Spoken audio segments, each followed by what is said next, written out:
हाय छा खणी वींदे ज़माने में अचण वारा जवानी चार ॾींहड़ा थई जवानीअ ते कुॾण वारा अमर जे पेट मां आए अमर जे पेट मां आए गुलफाम रुअंदो हथे खाली उघाड़ो जिस्म हो तुंहिंजो अज पाशा ढकण वारा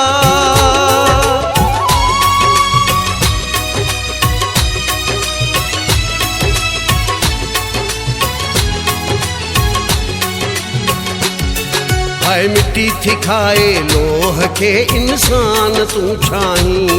हाय मिट्टी थी खाए लोह के इंसान तू छाहीं छो छदी नथो अञा ड्रोह के इंसान तू छाहीं हाय मिट्टी थी खाए लोह के इंसान तू छाहीं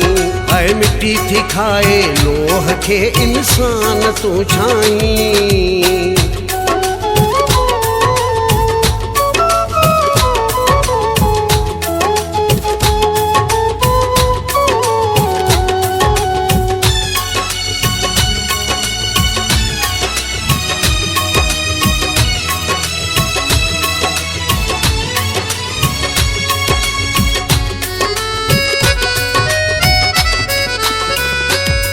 कल खुशीअ मां शादी कई तो अज वनी किनी कई तो कल खुशीअ मां शादी कई तो अज वनी किनी कई तो मेहंदी न सुकी अञा हथड़न ता उन प्यार खे कारो करी थो मेहंदी न सुकी अञा हथड़न ता उन प्यार खे कारो करी थो तो मारी पंहिंजी जोए खे इंसान तू छाहीं हाय मिट्टी थी खाए लोह के इंसान तू छाहीं हाय मिट्टी थी खाए लोह के इंसान तू छाहीं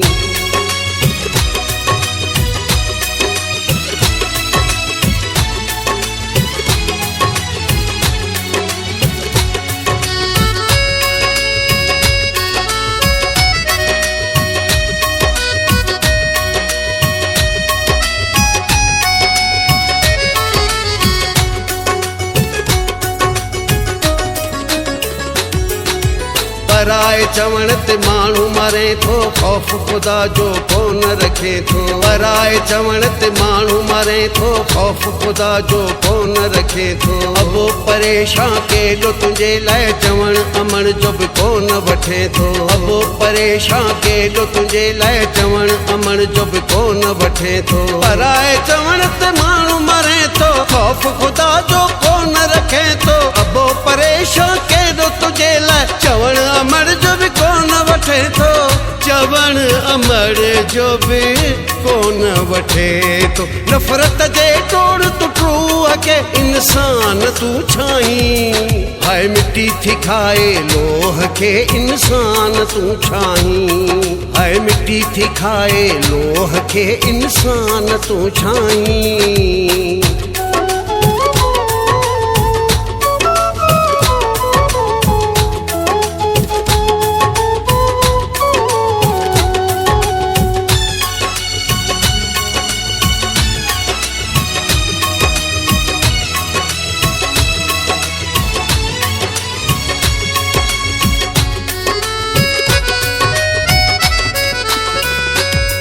गुलफाम वडेरा बुधे थो गुलफाम वडेरा बुधे थो छो न ज़ुल्म करण खमुड़े थो छो न ज़ुल्म करण खमुड़े थो ॾाढो अक़हार वाहिद लठ तो खां वॾी हू रखे थो